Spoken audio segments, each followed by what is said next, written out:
Amanzi okubide kati ngabino mchala wali wakana.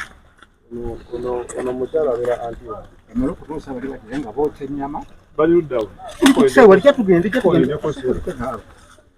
Bali eri batudde bannaabwe. Namwe mukitunye. Asa belinda okukusanga kushingako.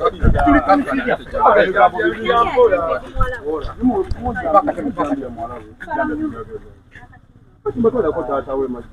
Tamanyi gye bigenda.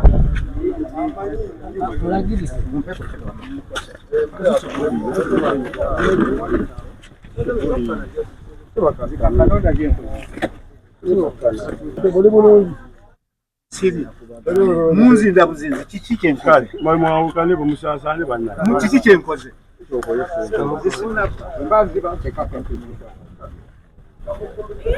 sinapa amaluko mukolo gwa kabaka nsibira nawe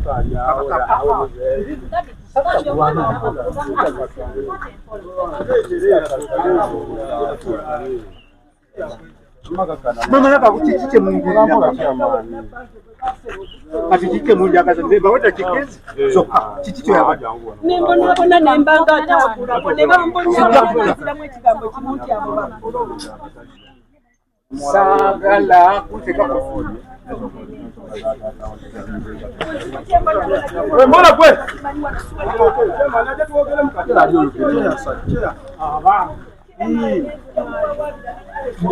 kulani simutegedde amalaka jatukola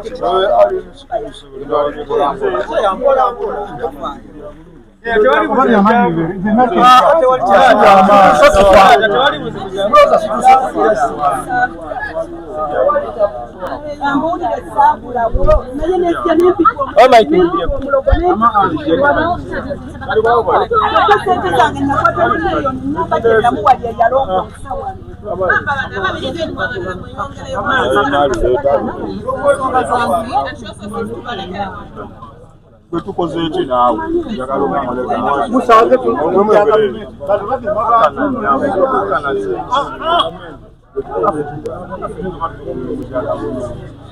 kibawa okusinga osanze koloma okusinga kikintu kyonna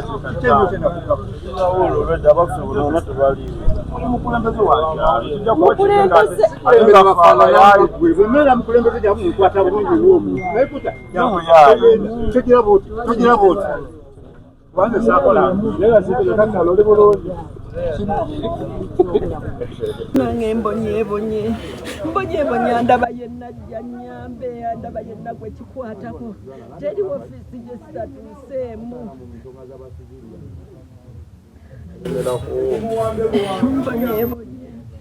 mbonyebonye nga n'okuseka bansekerera ne bamala ne badda eri ne baseka nga bakoze kye bakoze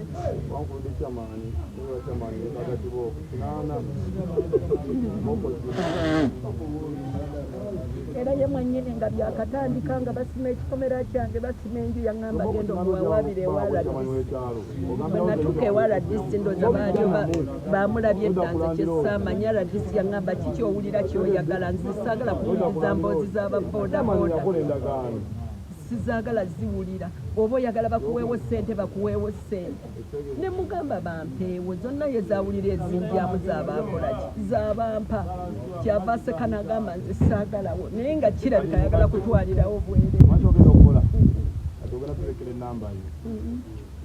ku kirimu tugenda kukubira malo ofolowinga bwekina okuba batubekubira kyamani embooko zibeera mu meka ali myaka ng'emeka aweza ataano emyaka gye embooko ze era abatuuze naye kambaliriza obubaka abatuuze abeerewo omukyalo ono abamumanyi mumwetegereze nnyo ne kyamani werufuka ojja kujjako eyo ng'abantu ba bulijjo nze jasinze kyogera ng'omunnansi ngira gwe baleetedde ensonga etankwatako nimala nenkwatako ekitegeera ono ali mu myaka alina kubeera maama wa kyamaani w'ekyalo ekyo embooko zibeera mmeka ku myaka gyo kwe tugenda osinza okuba kibooko ogenda mala okola endagaano empya Amma ka tumukubira kusaliza poloti kubanga poloti